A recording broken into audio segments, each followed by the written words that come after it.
Assalamualaikum warahmatullahi wabarakatuh. Sampurasun. Tepang deui sareng simkuring dina channel Kampus Sunda, salah sahiji media pangajaran basa jeung sastra Sunda di SMA Negeri 5 Tasikmalaya.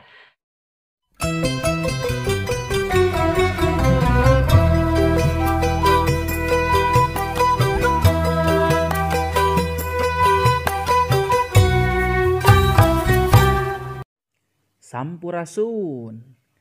Dina denget ayeuna simkuring baris nyandakeun salah sawios dongeng anu judulna Sasakala Reungit Sok Disada Kana Ceuli. Wilujeng ngadangukeun.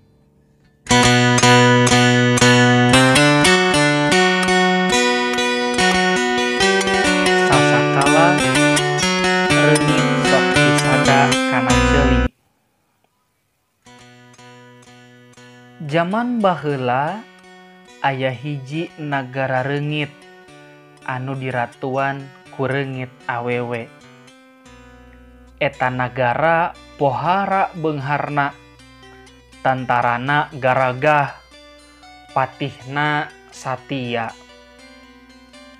Sang ratu kacida gindingna, pakeanana hurung herang, make gelang jeung suweng emas. Dina hiji peuting keur meujeuhna jemplang-jempling aya jelema asup ka karaton ratu reungit tea. Kabeneran tantara anu jaraga sarare manita libra, atuh eta jalma teh jongjon asup ka kamar ratu. Kabeneran ratu oge keur tibra deui. Karayap eta jalma teh ngadeuketan sang ratu reungit.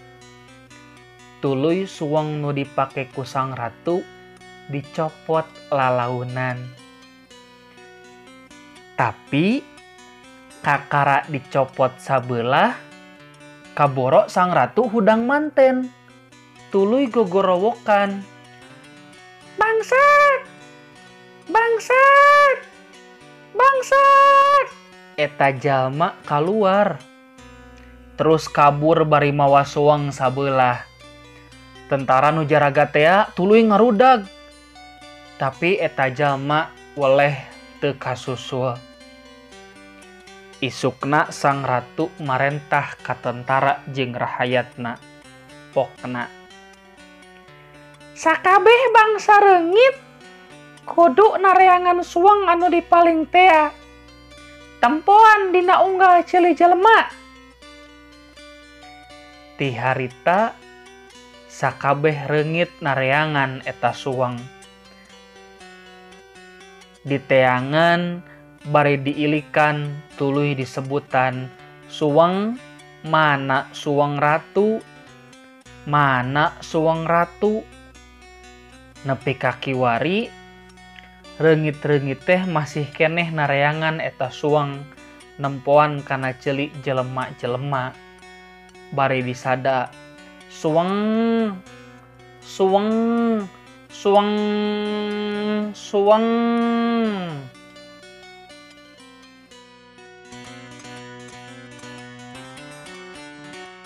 Rupina sakitu heula pidangan dina danget ayeuna. Pamugi tiasa tepang deui dina pidangan-pidangan anu sanesna. Hatur nuhun. Sampurasun.